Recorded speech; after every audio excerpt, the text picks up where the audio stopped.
ஒவ்வொரு மனிதன் கழுத்தில் வெடிகுண்டு கட்டிக்கொண்டு வங்கியில் நுழைந்தான் என்று தெரியுமா?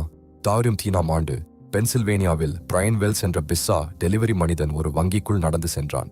அவன் கழுத்தில் உலோகத்தால் செய்யப்பட்ட ஒரு வளையம் பூட்டப்பட்டிருந்தது. அது உண்மையான குண்டு. அவன் ஒரு கடிதம் கொடுத்து பணம் கேட்டான். காவல்துறை வந்தது. கேமராக்கள் ஓடின. நேரடி ஒளிபரப்பில் அனைவரும் பார்த்து கொண்டிருந்தனர். சில நிமிடங்களில் அந்த வளையம் வெடித்தது. பிரையன் அங்கேயே இறந்தான். FBI விசாரணையில் ஒரு கொடூரமான உண்மை வெளிவந்தது. மார்ஜோரி ஆம்ஸ்ட்ராங் என்ற பெண்தான் இந்த சதியை தீட்டினாள். அவள் பிரையனிடம் சொன்னாள், குண்டு போலி என்று. அது வெறும் நாடகம் என்று. ஆனால் அது பொய். பிரையன் ஒரு திட்டத்தில் சேர்ந்தான். அந்த திட்டம் அவனையே கொன்றது. மார்ஜோரிக்கு தண்டனை கிடைக்கவில்லை. வழக்கு தொடரும் முன்பே அவள் புற்றுநோயால் இறந்தாள். பிரையன் உண்மையில் எவ்வளவு அறிந்திருந்தான் என்ற கேள்விக்கு இன்றும் பதில் இல்லை.